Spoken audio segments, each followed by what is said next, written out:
Hi guys, it's Jordan from B&B Campers. Just going to do your handover video now on your Benimar. It's a Europe 6000 and it's a left-hand drive. So we start on the bonnet. We've got your engine battery over here on the left-hand side, engine coolant just up here at the top, power steering fluid, engine oil gets topped up through this top cap here, and your engine oil dipstick is this one just here at the front.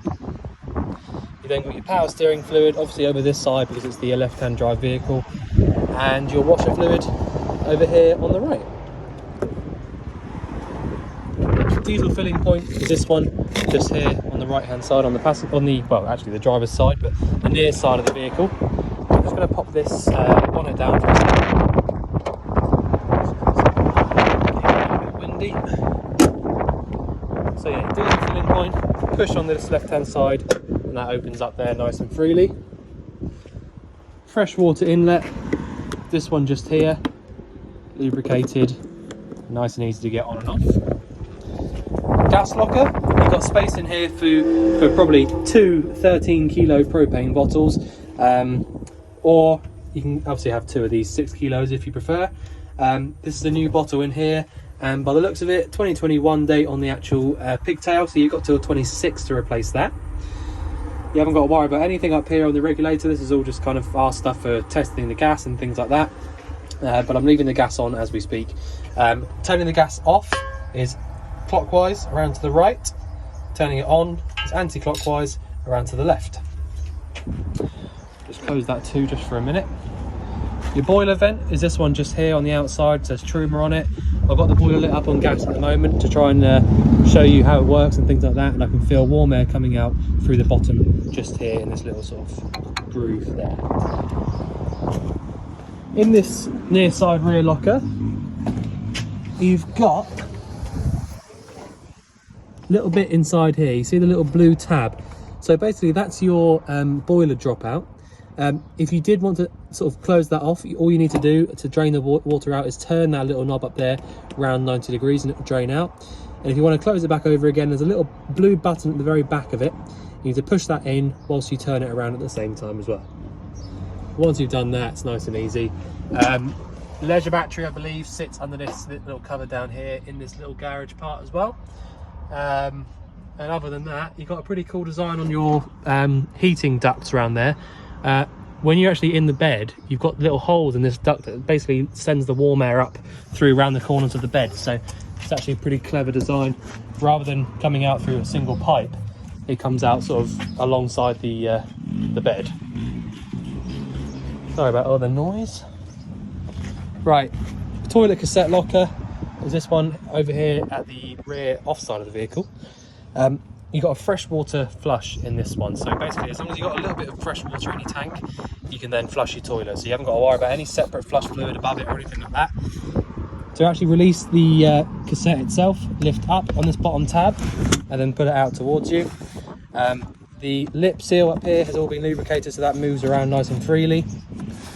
All you need to do really to actually drain it out is open it up from just here, and once you're draining it out, hold down on the little yellow button at the back, and that'll allow you to do it much more freely and easily. External gas point is this one just here, so obviously you take your little cap off there, and that'll give you access to using your gas point. Turning the little dial there allows the gas to come through. External shower point is all there, nice and simple. You just got hot and cold function on there. Hookup point is this one just here, and you've got various kind of external aerial points and things behind this cover just here. Your fridge vents are these ones just here, so the lower one obviously there, top one up there. Your burner for the actual fridge itself sits down here on the bottom right hand side. And your wastewater drain, I'll show you, which is on the inside. It's an electronic water drain. So I'll just quickly run you through a couple of bits in the cab as well. Right, so obviously, like I said, left-hand drive, as you well know. Reverse, you have to lift up on the back here, over and up to the top left. You've got a single DIN Panasonic head unit up there. I can see there it's got DVD or CD, sorry. And a few bits and pieces like that. Nothing sort of too crazy on that, to be honest. Your lights turn on and off from this left-hand stalk here, and your indicators are there as well, obviously. It's not the other way around or anything. Everything is exactly the same, apart from it's just on the left-hand side rather than the right. Washers and wipers are on the right. You've got your electronically adjusting mirrors from here on this little joystick bit. So you just choose which mirror you want to move, and then just move this around like a little joystick. And then obviously you've got your electric adjusting windows too. I'll just quickly point out as well, so the bed up here has got the same idea.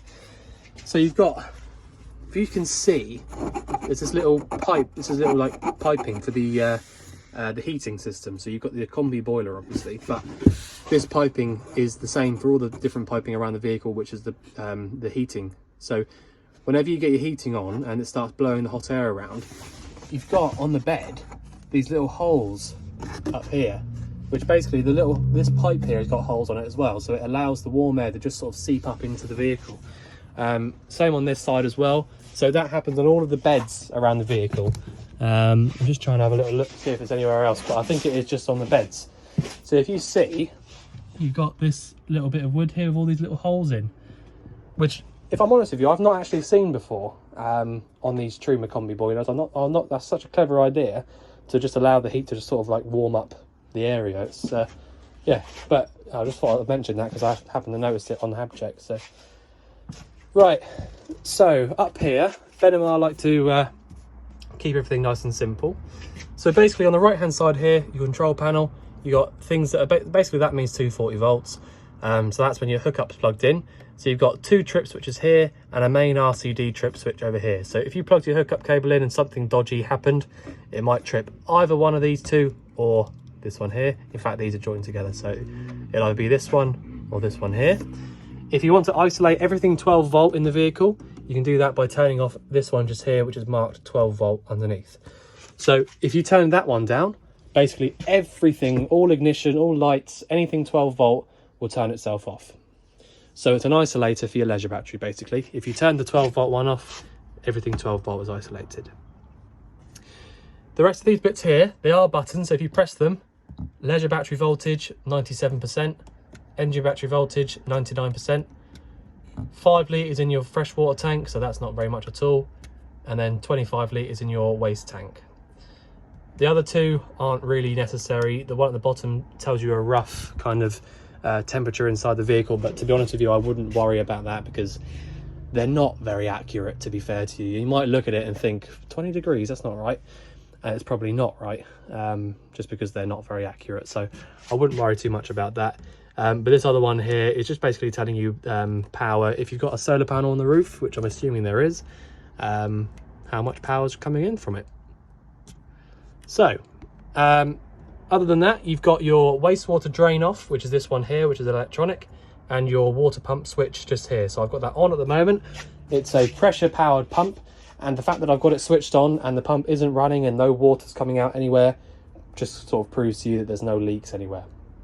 If the system was leaking at any place whatsoever, from the boiler, anywhere at all, you'd hear the pump coming in and out, in and out, in and out all the time. All right. So the fact that it's not doing that now just sort of proves to you that it's not. So let me just open up the waste tank so I can show you that working. So all you have to do, if you want to close it over, push and hold on the bottom one, or push and hold down, sorry. If you want to open the waste tank up, you actually listen. When I push and hold up, when I press up here, you might be able to hear it. It's over this side.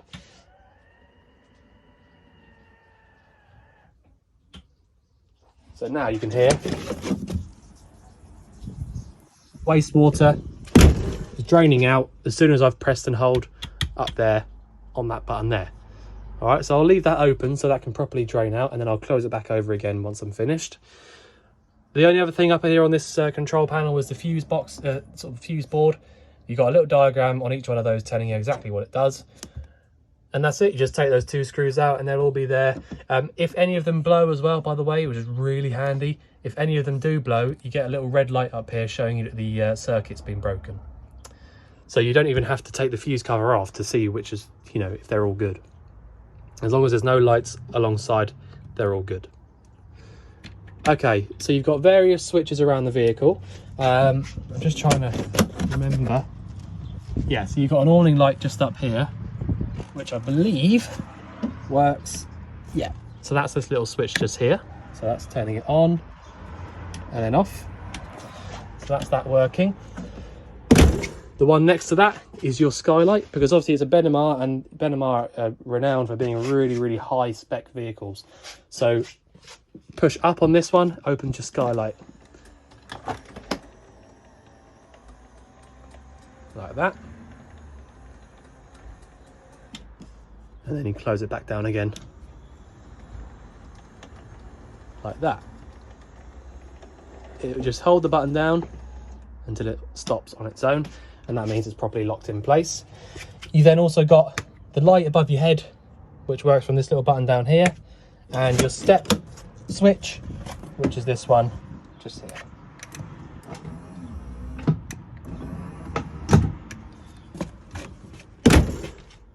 So that's all the buttons and things out of the way. The next thing is your boiler. So these two here are both for your boiler. I'll show you this one on the left first. It's the most simple. If you have a hookup plugged into the vehicle, so that's your hookup point out there like I showed you. If you wanted to heat the water up via the electric element, literally all you have to do is push that button on. As long as your hookup's plugged in, that'll light up, and then basically the element inside the boiler down there will just start to warm up whatever water is inside of it. Make sure that you turn that off when you're not using it. But that's just hot water, and that's just on mains. All right. If you wanted to do anything else, you're over here, and this is all gas. Okay. So by the way, you can't use your heating on the boiler via the electric. It's only hot water only, and that's just on this one. So at the moment, I've got it up at 60 degrees of hot water on the outside ring, and so at the moment the boiler is lit up, and whatever water is inside of it is going to be trying to heat up to 60 degrees, and that's via gas. All right. If I go down one, it'll heat the water up inside of it, but it'll only go to 40 degrees. If I go back down to the middle, that turns the boiler off. If I go down one, I get heating only, which is that symbol. If I go down two, I get heating and hot water together at the same time. So I'll leave it on that one just for a minute so you can see how it all works. I hope that makes sense. So like I said, hot water on electric, as long as the boiler's full, which I'll show you how to do in a second. Hot water on gas is up one or up two. Heating only is down one. Heating and hot water is down two. Okay, so before you start doing any of that, the first thing you want to do is turn your pump on. Just come over to the sink here and pour your water. So obviously this is assuming you've got some water in the tank. So the fresh water, the cold water's coming through nice and easily, no sort of coughing. And go to the left for the hot. Same again, no coughing and spluttering, working really well. Turn it off, the pump should turn itself off. And once you've done that, and once you know that your water in the boiler is completely full, you can then go ahead and use your boiler on whatever you want. You shouldn't use the boiler until you've done this, because basically if you turn your pump on and pull the hot water through and no water comes through at all, you should not be turning on your boiler at all. All right. It's only once you've done that and proved that your water is full in the boiler that you can then go ahead and start using the boiler. Okay. If you have your boiler empty, completely empty, and you light it up on gas to try and heat the water up inside of it and it's nothing in it, what will happen is your boiler will get way too hot and it will start to burn things out and melt wires and things like that. So it's really not a good idea to do that. Make sure that you just double check that it's definitely full up by doing what I've just shown you there first, and then you can go ahead and do whatever you like with it. 4-burner hob, grill and oven. So it's like any household one, I don't have to show you how they all work, but I will show you the basics. You've got an ignition switch here, which does all 4 burners at the top, the grill and the oven, all at the same time. You've got a little diagram here showing you exactly which one does which. So they're all a little bit old now, but you can still just about work it out. So top left, bottom right, top right. And obviously push in and round to the left whilst you're using your ignition. Or sometimes some people prefer to get a little, clicker, igniter of some description. Sometimes they're a bit easier. These ignition switches aren't the best. They do get a little bit sticky sometimes, so it's always best to have one of those little clickers here just in case, you know, in case it stops working at some point. Grill is that one there, and oven on the right. You've got a light and extractor up here. Extractor, light. Obviously I've had to make sure that everything's working, and you know, there's a very few things weren't working, to be honest with you. It's you know, been really well kept, but you know, the bits and pieces that I did have to do obviously have been done. Your fridge, obviously a really good size fridge. That's pretty much well, it is the biggest fridge you can get. It's the biggest size one you can get. It's also an AES fridge, which stands for automatic energy selector. So basically you can use it in two different ways. You can either leave it on the AES function and it will basically just do whatever it thinks is best. So if you had a hookup plugged into the van, it would automatically choose hookup. If you had the gas switched on and no hookup, it would automatically choose gas. And if the engine was running, it would automatically choose 12 volt. Okay, so the AES function on that is obviously really handy. If you ever needed to use the fridge, it's really handy just to be able to leave it alone and let it do its thing. But you could also, if I just switch it off now, I'll turn it off so you can see it from scratch. So what will happen is I'll turn it on here, and then straight away it will do something. It will choose whatever it thinks best. So if I leave it there on AES, it will then choose one of these. I'm sure it will choose gas first. There you go. So it's chosen gas and it's lit straight up. Okay, so then you can leave that and it will just do its own thing and get cold after a few hours. All right. Or if you didn't want it to choose it automatically, you can go through, press the button again. Now you're manually on gas, still on gas, but manually. Press it again. Oh, you can do it. You can. I did it a minute ago. If you had a hookup plugged into the vehicle, you can manually switch over to mains. So basically the way that these fridges work, same on all the fridges in the motorhomes, you need to get the fridge cold first, either via the gas or the mains. And once you've done that, you can then start driving and change it over to your 12 volt.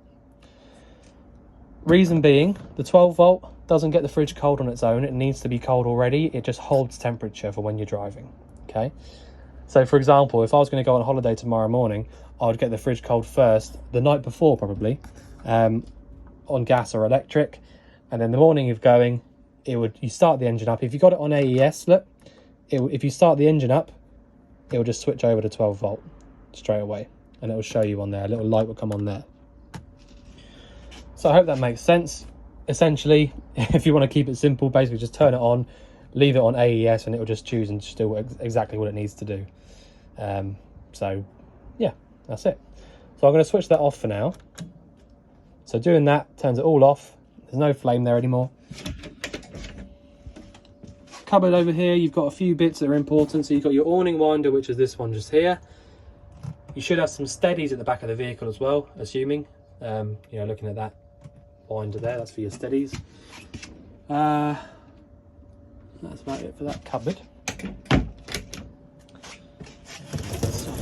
You've got space for a TV, so you've got your aerial point, 240 volt plug and a 12 volt plug there as well. What else have we got? I mean, obviously there's various, you know, light switches dotted around the vehicle for all the different lights. I mean, there's loads of them. You know, there's these ones up here, which I'm sure have been aftermarket fitted, but they look quite nice. So in the bathroom, we had to do a couple of little things in the bathroom.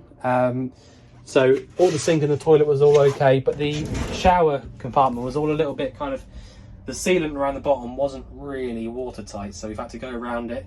Unfortunately, somebody in the past has thought that using cork was a good idea in the bathroom, which really wasn't. So the shower room has been redone with proper sealant so that, you know, it can actually move a little bit and it won't just crack straight away. And a new hose and shower head. So you got, you know, that's all brand new. The old one was leaking and cracked, so that's all brand new there, so that should last you a long time.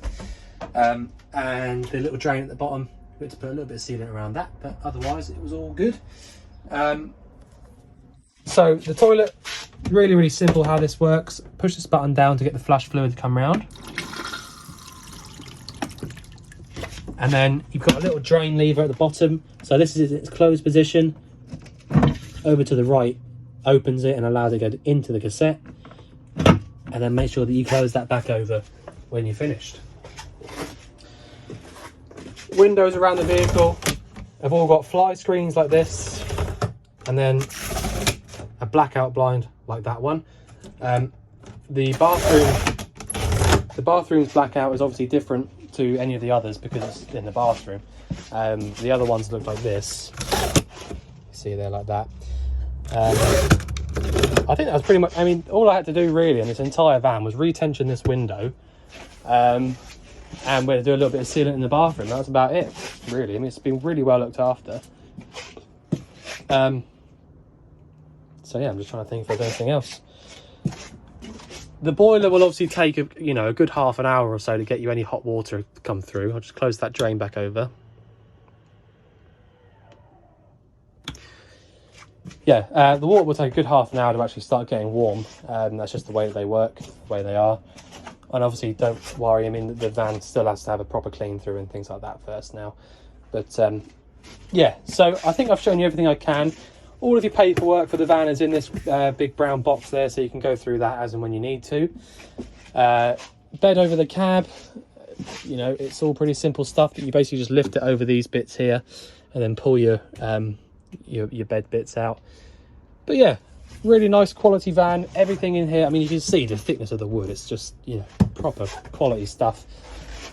But yeah, so if you think I've missed anything out or you want anything covering again, please just let us know. But otherwise, we look forward to seeing you soon to collect your van. Thanks very much.